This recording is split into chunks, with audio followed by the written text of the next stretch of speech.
আমরা মব বলতে বারবার করে এটার কথাই বলছি এবং আমরা বারবার বলছি প্রশাসনের এর বিরুদ্ধে স্পষ্ট অবস্থান নিতে হবে। এই কালচারকে আর এন্ডোর্স করা যাবে না।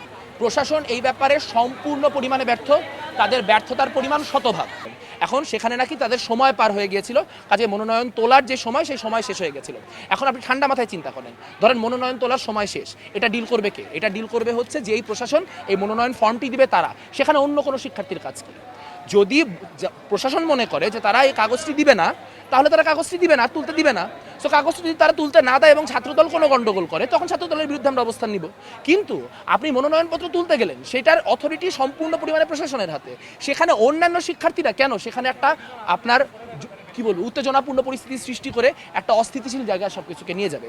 এই যে কোনো কিছু হলেই কোনো দাবি দেওয়ার যৌক্তিকতা অযৌক্তিকতা বিবেচনা না করে পূর্ণাঙ্গ একটা কি বলবো উত্তেজনা এবং উস্কানির মধ্য দিয়ে যে কোনো কিছুকে আদায় করে নিয়ে আসার প্রক্রিয়া, এটা ঢাকা বিশ্ববিদ্যালয়ের যে রাজনীতি সেটাকে ক্রমাগত অস্থিতিশীল করে তুলছে। আমরা মব বলতে বারবার করে এটার কথাই বলছি এবং আমরা বারবার বলছি প্রশাসনের এর বিরুদ্ধে স্পষ্ট অবস্থান নিতে হবে। এই কালচারকে আর এন্ডোর্স করা যাবে না। প্রশাসন এই ব্যাপারে সম্পূর্ণ পরিমাণে ব্যর্থ, তাদের ব্যর্থতার পরিমাণ শতভাগ।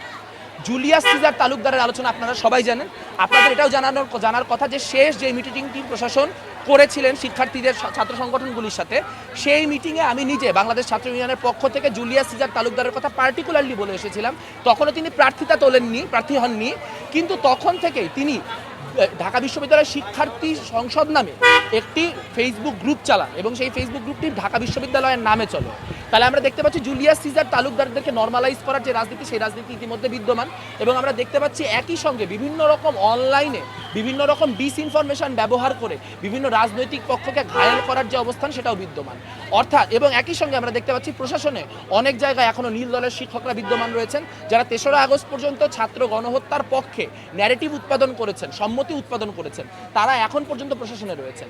তাহলে এই যে প্রশ্নগুলি নিয়ে আমরা গতকালকে একটি 6 দফা ঢাকা বিশ্ববিদ্যালয় ছাত্র ইউনিয়নের পক্ষ থেকে কিন্তু প্রশাসনের যে চিফ রিটার্নিং অফিসার, সেই চিফ রিটার্নিং অফিসারের কাছে দিয়ে এসেছি। সেখানে আমরা বলেছি যে এই যে প্রশাসন রয়েছে, এই প্রশাসনে যারা নীল দলের যারা মদতপুষ্ট এবং যারা কিনা হচ্ছে সরাসরি ছাত্র গণহত্যার পক্ষে ন্যারেটিভ উৎপাদনকারী, তাদেরকে অপসারণ করতে হবে।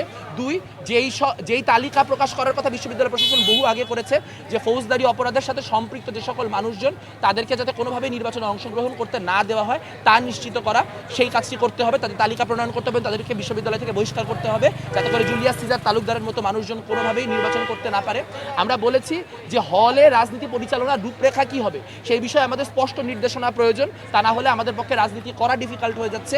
চতুর্থত আমরা বলেছি যে অনলাইনে যে মব পরিস্থিতি, অনলাইনে যে ডিসইনফরমেশনের পরিস্থিতি তৈরি করা হয়েছে, সেই বিশ্ববিদ্যালয়ের গ্রুপ নাম দিয়ে কেউ যাতে কোনো গুপ্ত সংগঠনের এজেন্ডা বাস্তবায়ন করতে না পারে। তার নিজস্ব পেজ আছে, বাঁশের কেল্লা আছে, কারো কাঠের কেল্লা আছে, এটা আছে সেটা আছে, সেটা তারা করুক, কিন্তু বিশ্ববিদ্যালয় গ্রুপ বা পেজের নাম দিয়ে যাতে করে কোনো রাজনৈতিক এজেন্ডা বাস্তবায়ন করা না যায় এবং স্পেসিফিক্যালি কোনো ডিসইনফরমেশন ব্যবহার করে এরকম না করা যায়, সেই বিষয়ে বিশ্ববিদ্যালয় প্রশাসনকে শক্ত ভূমিকা নিতে হবে।